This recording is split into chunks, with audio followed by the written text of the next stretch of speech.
Hello and welcome to the Handicapable Black Woman Throne Room. My view of humanity is a whole new tea. Hello and welcome to the Handicapable Black Woman Throne Room. My view of humanity is a whole new tea. I'm going to continue and, well, with some of the dating patterns that I recognize and some of the things that I've noticed, especially with the criminal activity of some of these men. Ooh, because ladies and gentlemen, because some women might do this too, but remember, I have only dated men so far. I have only dated men so far. So just if some of the men are mad at me because I'm ripping them apart, how can I do that with women if I haven't dated them? Okay, so yeah, I'm sure there are probably, well, okay, make sure they're not red pill, make sure they're not passport bros, please. And just know, I am not talking about all men. There are great and amazing men out there. There are great men who were in jail or prison that probably won't do this, but I haven't met them. I have not met them. And some of them on the dating apps, they try to claim that they won't do that. I don't know.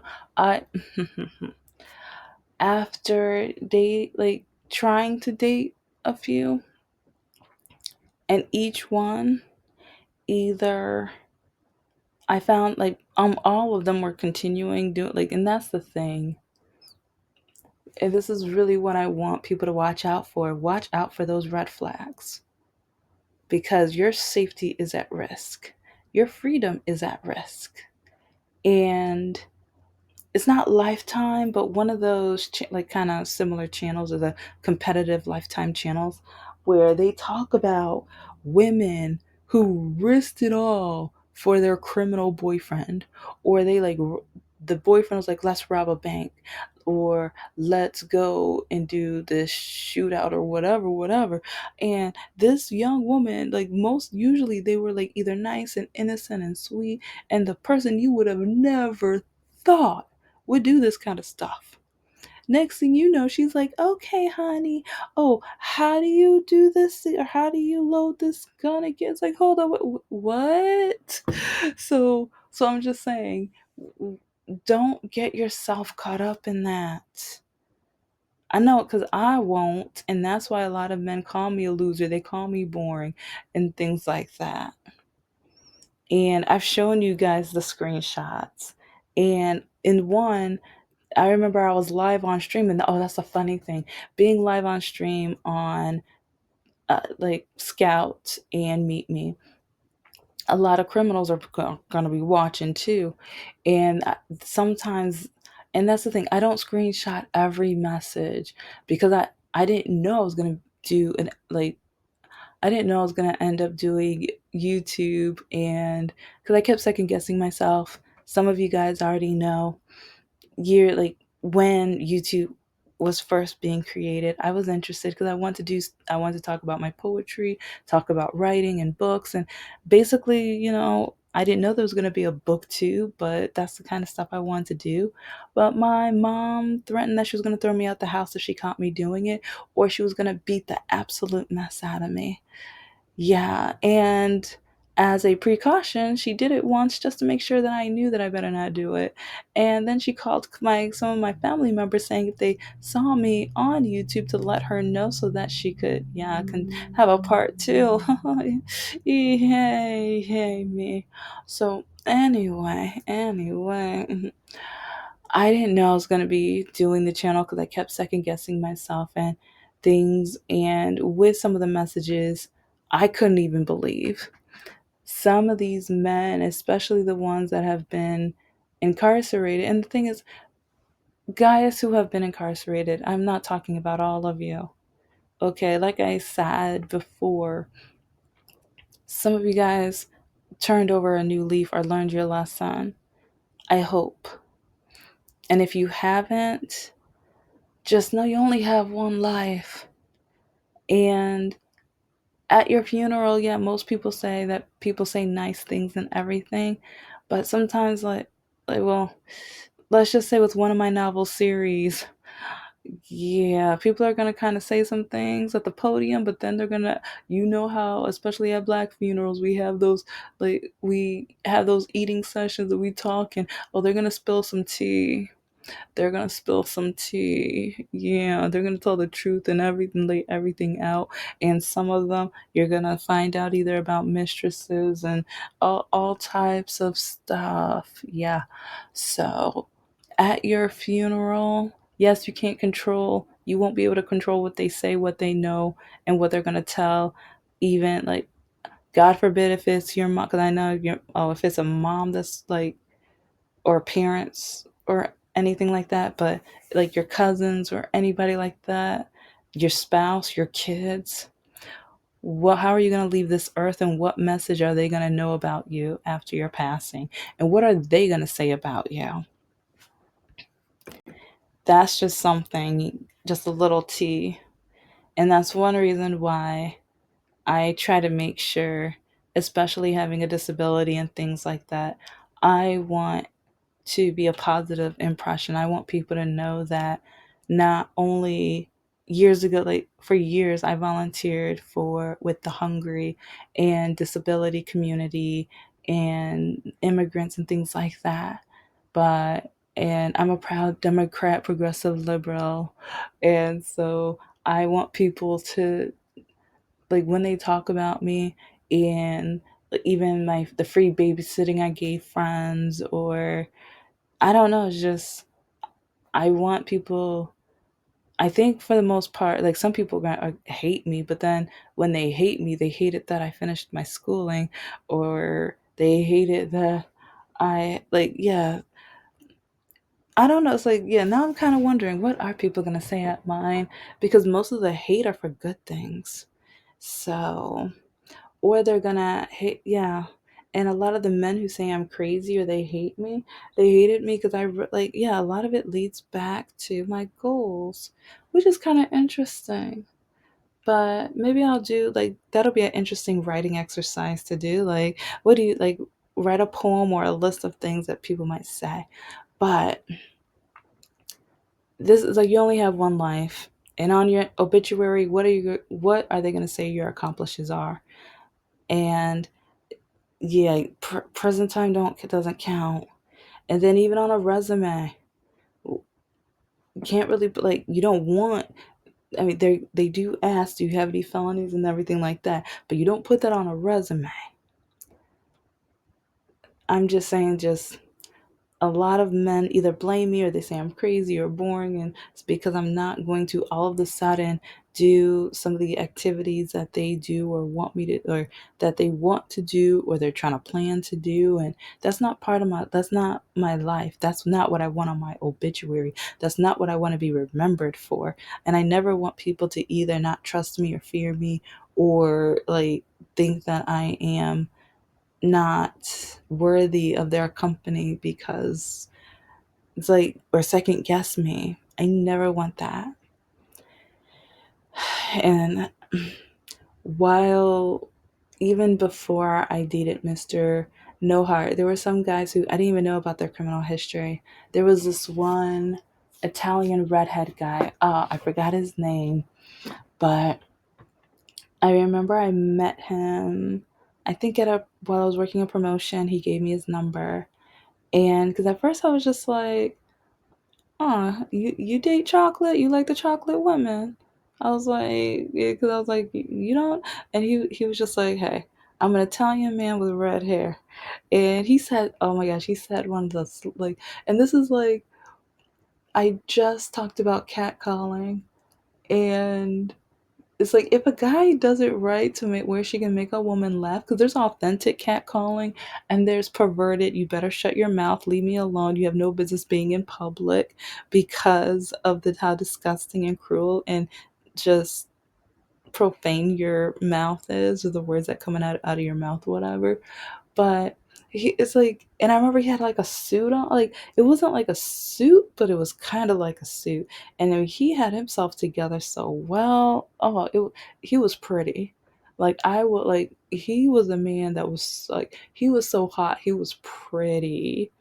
And so, anyways, I remember that he took me out to dinner, and like the first date was amazing. But then the second date, people kept calling him. And then he told me he had to make a stop somewhere. And I'm just like, where? And he told me he couldn't tell me. And I'm like, well, hold up, what? And so, yeah, red flag right there, right? And so I didn't see anything. I'm so happy to say I didn't see nothing. My name is Joe, and I don't know. But and I was like, I need to figure a version of that for a woman's name, because yeah, like a lot of men try to say I'm trans because I'm not gonna be feminine, obey every word they say, and I'm not gonna, yeah, no, I'm not that kind of like anyway. But I just remember it almost felt like he was mafia or something, and I just kind of remember like we would like text and call every day, but then after that, like I stopped. It's like when he would be like, "How are you today, beautiful?" I would respond, and then I wouldn't say anything else. And I felt bad. And like I said, he was pretty, and the way he spoke, and like he's smooth, but a lot of criminals are smooth. Kind of like, Michael Jackson's song, Smooth Criminal. Oh, yeah, he one of those. Yeah,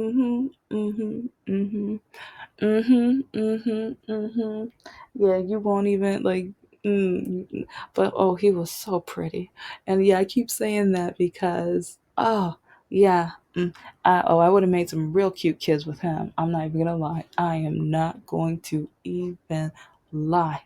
And was it hard to, I mean, kind of, but I I wasn't thinking about my resume or obituary, but I knew I was working on my first master's then, and I I just knew I had to work on my goals and my dreams. And I I remember around that time, it was like on our first date I told him about my dream of wanting to be an author, but I wasn't allowed and stuff like that. And I told him about one of my ideas of a book I wanted to write, and we talked about that for like over half the date and everything.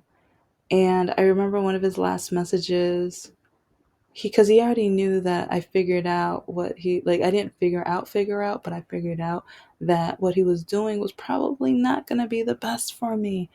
And he apologized, and he said that he wished things were different and things like that, but he had to do what he had to do. And I was just kind of shocked because and he was just like, you are a beautiful woman, and you are striving to do so much, and I think that's amazing. Kind of like he kind of sounded like Tomas, because and that's when like Tomas got me with his words. And he's part owner of an auto shop, so I love that he, after he got out of prison, he was starting a business, getting his life back together. I thought he was turning over a new leaf. No, I was wrong. I was wrong. See, it's like sometimes when my exes get mad at me because I prove my case all the time and stuff like that, and I don't want to always be right, but I do my research. But this is a situation where I was wrong. It's like he was not turning over a new leaf. No, he wasn't. Not at all. But and also he was trying to hide parts of it from me until he decided that it was getting too close. And another reason why, with okay, ladies, if you see red flags, even if he's pretty, even if you have such a wonderful time with him, even if you already know bedroom wise, he's rocking that world, or you guys are having a bedroom earthquake. uh, you want your freedom. You want to make sure your dreams, like, you don't want anything to tear up your dreams.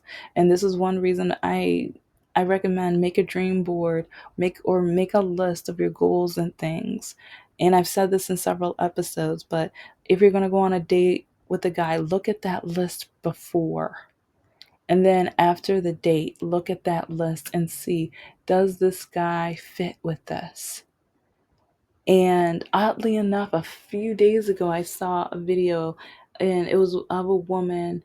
I think she was getting a divorce or something, but she was saying that the man she ended up with only tried to mess up her goals and dreams, and how a lot of men, like men want women to only want that man. Their only goal is to worship or to serve that man. And the man can go and do whatever he wants, and to be careful who you date, because you want to make sure you're not with a man that they feel like he is your only goal, or he is the only goal for that woman or whatever. And I totally agree. And the way, if I can find like if I can find the video, I will try to put it up. But I doubt I will, but I'll see if I can find, because I have to remember what the topic was. Okay, and there was another guy where he asked me like, and sorry, yeah, the I'm working on the likes, but I remember I'm trying to remember how we met. It might have been a dating app, and probably Plenty of Fish, because I didn't. Yeah, this was Plenty of Fish, because yeah, this was years before I knew about most of the other dating apps and stuff. But we were talking for a little bit and everything, and the conversation was okay. So I wasn't really jumping up and down or thinking that it would be anything serious or whatever. And I remember he called me over, and whew, let's just say it was to a point where I stepped into the house, and then I stepped out of the house. And then he's yelling at me, like while I'm getting back in the car, he's yelling at me, telling me that I'm embarrassing him. And I'm just like, you see what your friends are doing in that house. You see what you are trying to put me in a dangerous situation. You're trying to put me in an awkward, like, no, you are trying to risk my life. It's like, if you don't care if I get caught, or, but you don't care about me. And I'm telling that to you guys, male and female, because yeah, like I said, I've never dated a woman, so I don't know if women will do this too. So everybody, if anyone ever puts you in a certain situation where you're not sure that you're going to lose your freedom, your rights, and things like that, or you're going to have to start going through that due process system, yeah, think about that. If you think you're going to have to start saving money for not collateral,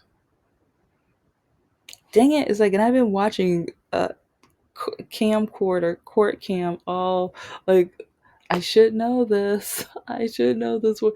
But yeah, my mind is everywhere right now, because it's like I'm trying to write, I'm working on the greeting cards. And so hopefully, I think by next month, I think I'm going to have it started, like the stationery and greet. I'll see if I think the stationery, but I still have to, I'm testing some things out with that one still. But the greeting cards, stationery, and different things like that. A lot of, and then also there's some projects for dates and everything that I'm working on right now too. But yeah, and those are some of my goals. And I have that on my list. And I've basically, excuse me, yeah, yeah, I'm trying to be a lady anyway. Yeah, if you heard that, yeah, it's like, yeah, ladies burp too, yay. Okay, but anyway, with a lot of my goals and dreams and everything, I with dating, or I've learned a lot with dating, because Mr. No Heart, whenever I try to show him my projects and goals and things, and he's never been to prison, but I'm gonna tell the whole story. Actually, I already mapped out the episode, but yeah, he's been arrested. I think it was for 420, and uh, I it's just crazy, because he dropped out of college. And so, since I have my education, I still don't know if it's because I'm black, or I'm a woman, or a black woman, that he hated it so much. But every time either I showed him an idea for a business I wanted to start and create. He's one reason why I'm years and years behind, because I would type up a draft of an idea for either a story, a poem, or something like that, or the t-shirt designs and stuff like that. And he would always tell me, well, I can do better. I could do better. And it wasn't until after I ended the relationship where I'm like, well, he never did anything but play video games. He did nothing. It's like we started, like he begged me to start a business with 420. I had to do the research. I had to take the classes. I had to get the certifications. I had to pay for everything because his credit score was so low. So, and I had to do everything to in order to make sure everything was legal. Because he told me it didn't matter. He told me let's just grow. He told me let's just like we could skip all of that and we'll just tell everybody not to snitch. Yeah. But I'm the one. I'm the reason why everything was legal. And that's one reason why the clients and customers that I did have, because I like, and also the medicinal portion is like when I created something, I had selections for people who had seizures or epilepsy, and then those who are going through cancer treatments and things, because different mixtures and stuff, and like also adding vitamins to them kind of helped either with the nausea and stuff like that. So, and I'm not a doctor and things like that. I did a lot of research and like with the classes and things like that. So it's like I would love to start the business back up, but I would, and also I got like some of the products tested at a facility so that I could have all the percentages and things like that. So yeah, I'm no pro, but I love, it's like I love I'm never going to be smart enough to be a doctor with the medical field and everything like that, but with being part Native American, I love being able to dive into the health of nature and plants and flowers and stuff like that too. Because I've even made, well, I know it's a different topic, but when it comes to my dreams, aspirations, and things that I want to work on, businesses that I want to start, one reason I know I stay away from men who have been to jail and prison, a lot of those guys don't care about my freedom, and if they don't care about my freedom, then they don't care about the future of my life. If they don't care if I end up in jail and prison, if I, if they feel like I would need to save up money to bail them out, yeah, that's a problem. Or they tell me that I'm obligated to bail them out. Oh, yeah, let's just say. So, and there's more examples. I'm going to have more dating nightmares and story times.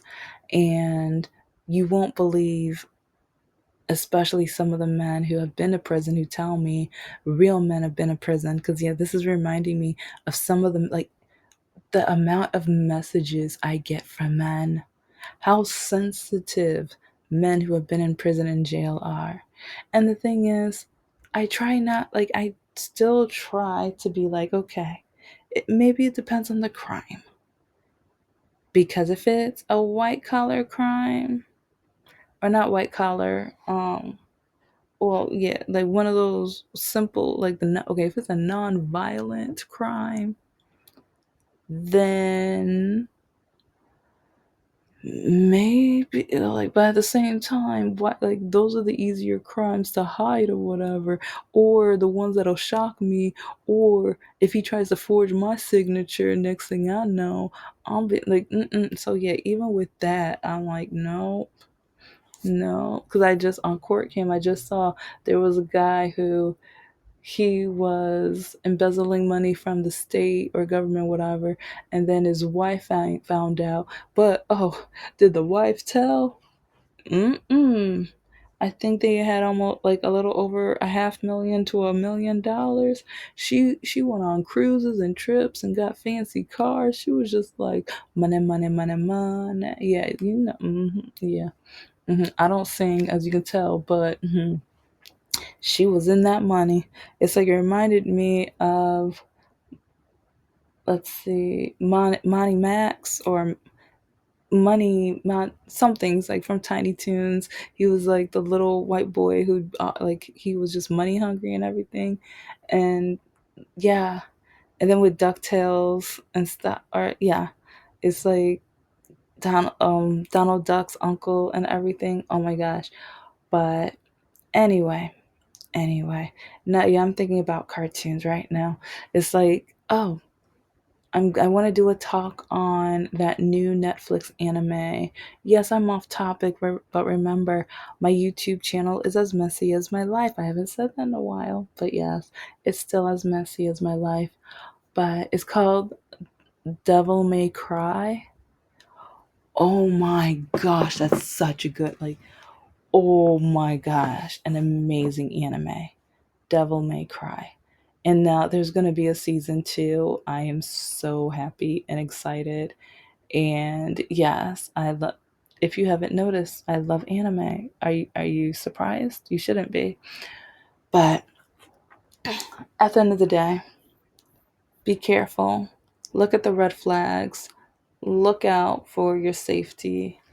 And I'm not I'm not saying that all criminals are going to backstab you and things like that, because I know people who have never had a criminal record. Like some of them have backstabbed me. If you guys remember the story I talked about, Kristen. Oh, that girl. And she's a church going Christian. That no good. And that's the crazy thing. Some of the backstabbers are criminals, but some of them, a lot of them are Christians. Yeah, they'll go to church, but then as soon as the Christianity expires as soon as they walk back into their house. So yeah, just know that I'm an equal opportunity blazer. It's like and when it comes to dating, even with Christian men, I am very cautious. I am very careful.